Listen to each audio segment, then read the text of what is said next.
Well, good morning. It's Jason Renault again with AMSA Talks, and today we're talking with Caleb Scott. He's a psychologist in New York City. Welcome, Caleb. Hi, thanks for having me. Well, Caleb, you've written an excellent commentary that we read in Mad in America, and we're going to post a link to that commentary in the show notes here, in both YouTube and in the newsletter.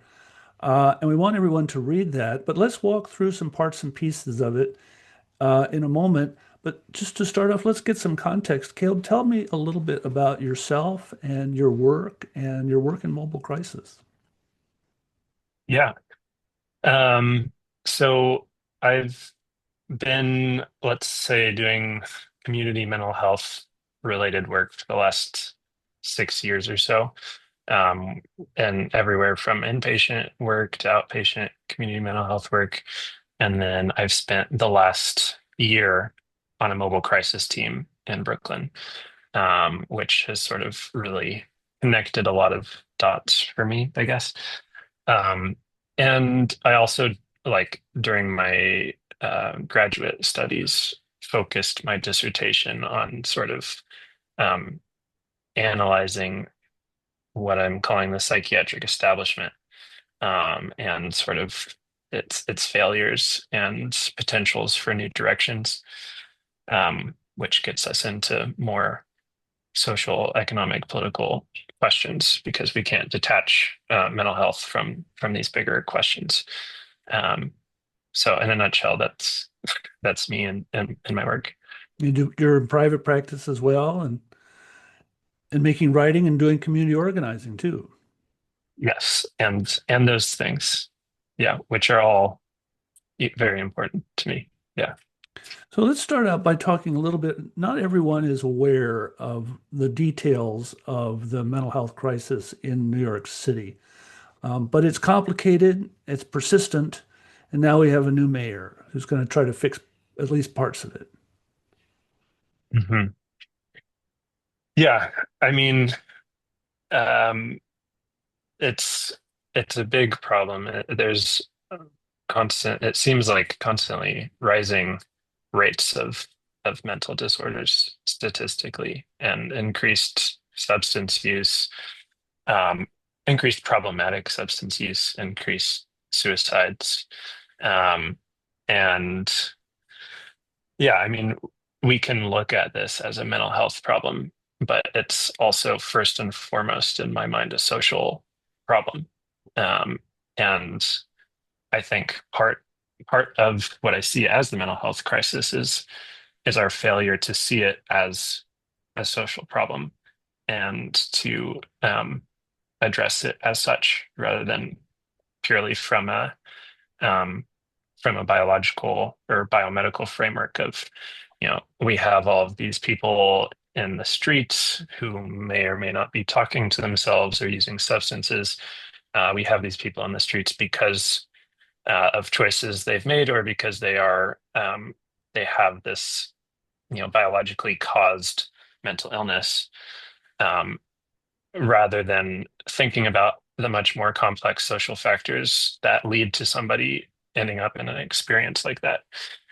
Um, and so, yeah, the crisis is that we have these rising rates of mental challenges, but it's also that we we've created a society where we're not able to adequately care for people, and we create situations where people find themselves in extreme states of distress, and alone and unsupported. And you find that that's to a large extent caused by this psychiatric establishment you describe in the commentary. And that's a term that others have used. Tell me what that means exactly. Yeah. Um, I wouldn't, just to quickly clarify, I'd say that it's not, the mental health crisis isn't caused, directly caused by the psychiatric establishment. Okay. The point that I make in the paper is that it's directly contributing to Okay. the crisis. Like, there are already rising rates of distress, emotional suffering, um, caused by our social order, I would Mhm. say. And the psychiatric establishment, rather than addressing it, which theoretically the psychiatric establishment exists to, on paper exists to Right. alleviate this distress. When in reality, how it works is it works in a way that sort of um, generates mental illnesses this by sort of accepting people who are in distress, emotionally suffering, vulnerable, and then rather than doing anything existentially transformative or creating sort of ruptures within their trajectory in which they can sort of start to reorient themselves and get connected with um, other transformative services. Instead of that, they're sort of um, converted into the mentally ill, partially through discourse, just the way in which we talk about things and label them as mentally ill and give these specific DSM diagnoses that they then start to understand, or they're told to understand, in terms of a biologically caused illness. And then the treatments that they get are focused on essentially suppressing and coping with their symptoms, which are in my mind, meaningful expressions of their experience in the world that, if they were to have been explored, would lead to, these points for transformation. But instead of that, the psychiatric establishment sort of suppresses those, which, for society can be, in the short term helpful, quickly get them back to work or whatever it might be, but it's not doing anything transformative. And so over time, they're just constantly suppressing what is most important, the psychiatric establishment is, and then also, over medicating, in which case, if psychiatric medication is used in a thoughtful way, it can help to sort of calm somebody's experience, help them to work through something, and they can slowly go off of that, or maybe for them it's helpful for a longer period of time. But with this excessive drive to medicate and to give people as much medication as possible for a long time, and people aren't responding well to it. They're not liking it, so they're going off of the medications, and then they have withdrawal effects, and they have more distress, and then that's blamed not necessarily on the failure of the psychiatric establishment and their treatment, but it's blamed on this theoretical severity of their disease. And so in this way, people are who start out as people who are suffering in a social context enter into the psychiatric establishment at some point, and then they get converted into people with a chronic mental illness that they deal with for the rest of their lives through this sort of coping combination of pills and skills, as I think of it, as just like, let's just try to manage all of this, which is really, when we zoom out, it's more for everybody else than it is Mhm. about really transforming what's going on for somebody. Um, and yeah, to actually answer your question, the psychiatric establishment, I guess, in my mind is like the main institutional centers where people are getting treatment. So, um, in New York, the hospital system, and then the main outpatient, like community clinics. Um, and there's this term by the anthropologist Kim Hopper, she named the institutional circuit. And so these people who are turned into chronically mentally ill patients spend so much of their life between these sort of fragmented locations within a circuit. And that's sort of the psychiatric establishment to me. And then everybody that's working within it, that's sort of reproducing its way of thinking and working with people. Um, so I work within the psychiatric establishment, but I try as much as possible to sort of disrupt those logics. Um, so the psychiatric establishment sort of encompasses or embodies like a dominant way of thinking and working with people, which is sort of I think about it as like this biomedical cognitive behavioral mashup where it's sort of the individual is thought of as a malfunctioning person that needs to be readapted or you know played with and fixed essentially, Mm. rather than seeing this person as you know simply in a context, and that it's not that biology is not playing a role in their suffering, but it's much more fruitful and realistic to try to make sense of the social and psychological factors that are mediating whatever neurobiological risk there might be for this person, and trying to focus on where are the actual sites of conflict, because those are the sites where transformation can occur, and that requires that we explore symptoms or distress or whatever it might be. But the psychiatric establishment doesn't do that. So this mashup, as you call it, is hundreds of institutions, tens of thousands of patients, probably billions of dollars every year. So necessarily is a political question.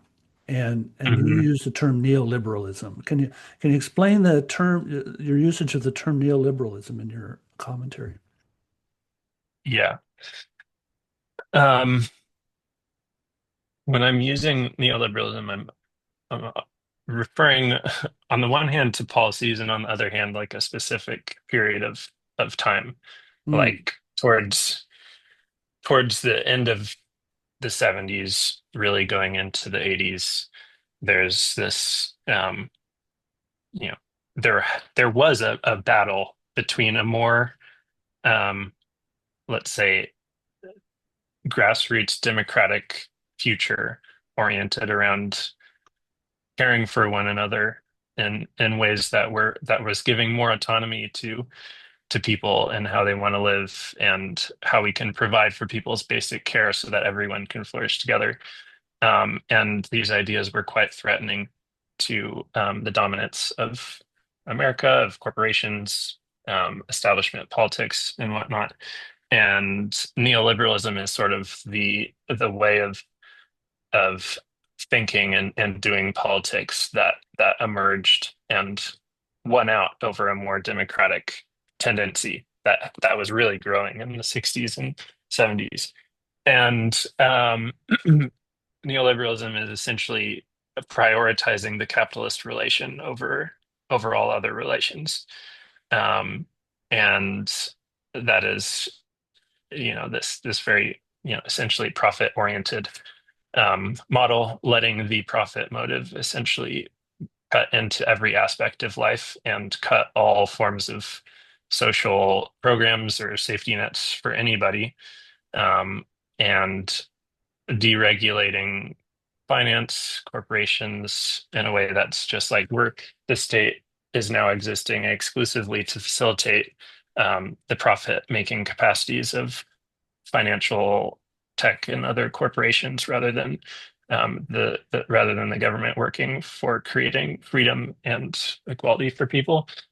And so that is the sort of, social political framework that we have to understand when we're looking at the history of the transformation of the psychiatric establishment, because it's in this context that like organized psychiatry grows alongside the pharmaceutical industry with an incredible amount of political and economic power.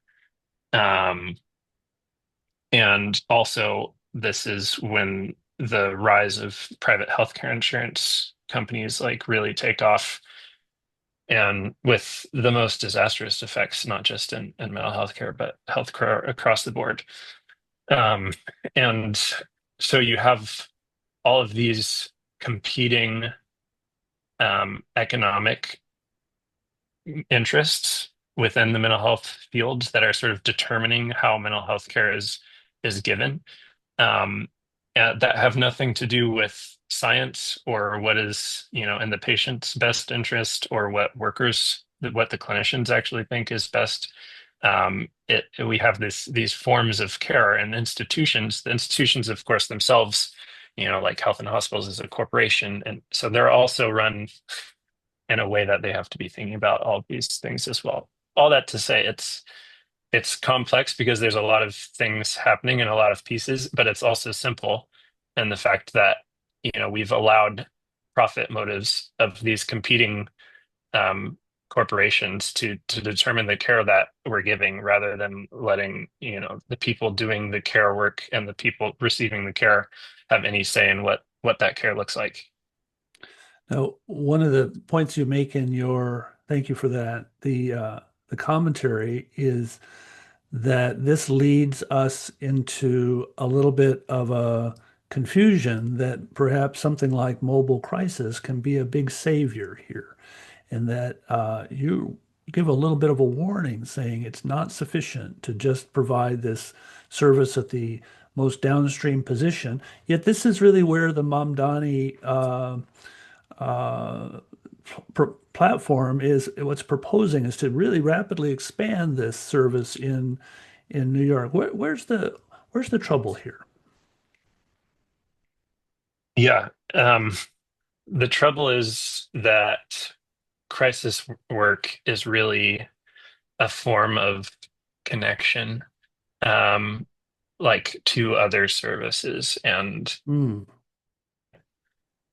um, well, I mean, it's an assessment and it's a connection, at Okay. least as it operates in New York City. Like, Mhm. there's examples in Europe where, crisis work is actually about seeing somebody through their crisis, meeting with them until a crisis has resolved. Hmm. But here, the work is focused on making a quick assessment and determining whether or not this person is safe to remain in the community. And if they're not, you're supposed to hospitalize them.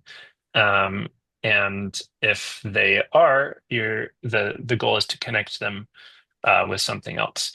And one of the big problems is so many of these places that we are able to connect people with are, operating within the logic of the psychiatric establishment.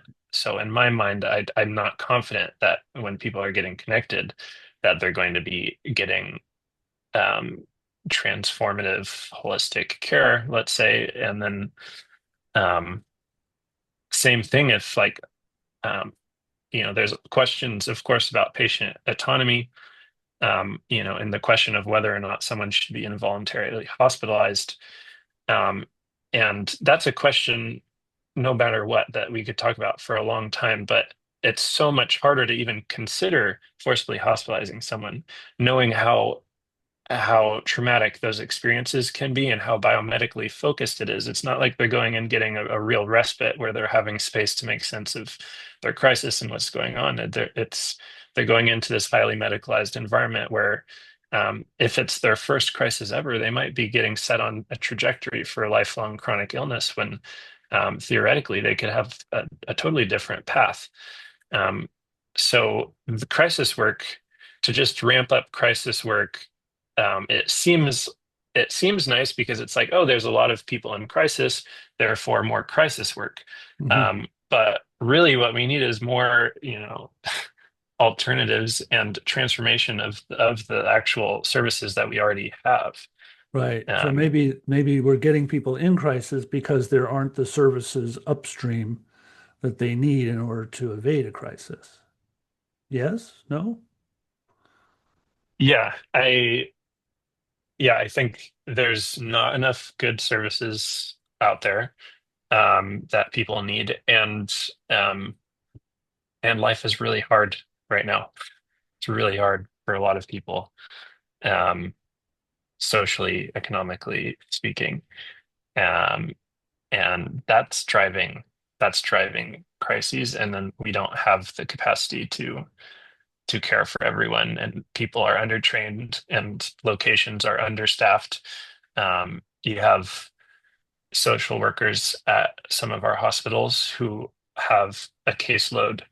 I'm not joking you, of up to like 150 people, and they're supposed to meet with people, for 30-minute sessions every couple weeks, and it's being called therapy.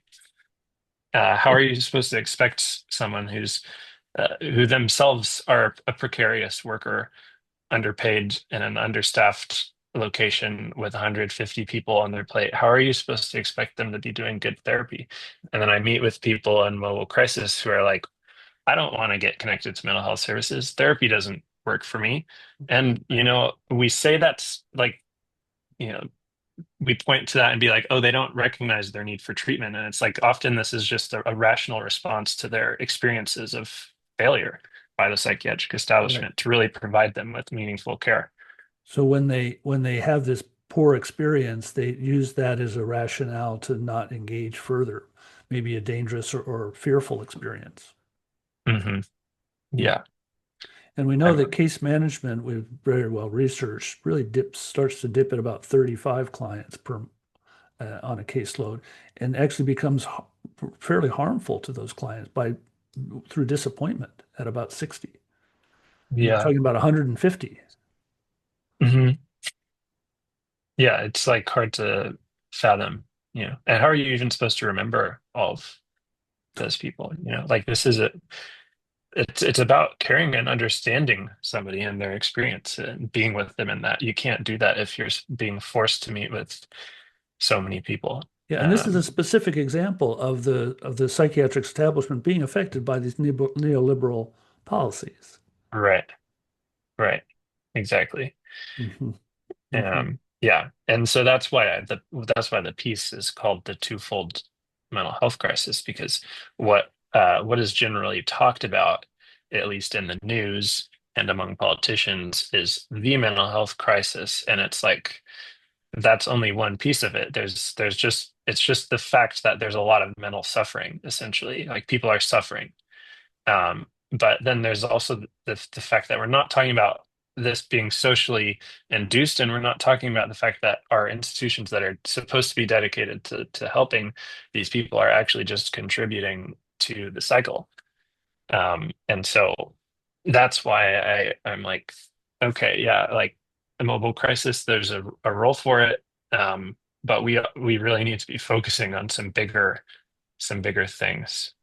And you talk about, in summarizing your article, that there's some solutions that we haven't picked up on. And foremost is the organizing between both caregivers and care receivers, between clinicians and patients. Tell me a little bit about how that makes sense to you.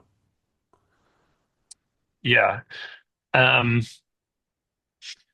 I mean, it makes sense to me because um, we're the ones that are immediately involved in the work. The work is between the the caregivers and the care receivers, patients, clinicians, whatever your preferred terminology.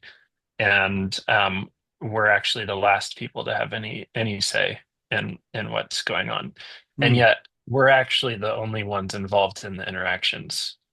And so, of course, we have all of these institutional pressures that severely limit us and put all of these constraints upon us. Um, but at the same time, together we have tremendous power. Um, Part of the effect of neoliberalism socially has been to fragment people and to make people economically precarious, mm, and therefore making it harder to organize, because of emotional and cognitive capacity, um, as well as literal fragmentation. People are so split off into different work locations, into different unions and different locals. Why is there not one United Care Workers union in New York? Why is there not a patient union? Things that are bringing people together across locations. I'm very inspired by the democratic psychiatry movement in um, in the 60s, 70s, and in Italy, as well as various critical psychiatric movements in the 60s and 70s. But one of the interesting things is like one of their main focus was like sort of we need to totally get rid of this anarchic, or not anarchic, like archaic, sorry, um form of state asylum. And so they're all together. You have people together, the patients and the clinicians are together and they're like, let's, tear down the walls and let's build care together in the community. So you have all these people that are literally physically together. They know each other, they're doing life together, and then they're breaking something down together and then creating something new together. And it's like in the city, someone comes into the hospital or they're there for 2 weeks, maybe less, maybe they're just in the emergency room. They don't get to know any of the other patients really. They're just like they're in and they're out. Clinicians are rotating through hospitals. There's high turnover. People can't work in the same spot. They're moving throughout different nodes of the institutional circuit. Everyone's fragmented. Patients are fragmented, care workers are fragmented, and everyone's precarious, scared of, are they going to, still have a job whenever it might be. This is the effect of neoliberalism, and it correlates with like a sort of depressive mental state where you're like, I can't even imagine something better coming out of this. And yet we have so much potential to work together, but it requires sort of going beyond the institutions that actively fragment us and coming up with ways of organizing together in our through our municipal system, through caregiving areas. And yeah, I don't, it takes being creative. Well, Caleb Scott, I hope you write that, make that your next essay. How do we organize to get ourselves out of this um, mess? Thank you so much for talking to me Yeah. today. Yes. Thanks for having me.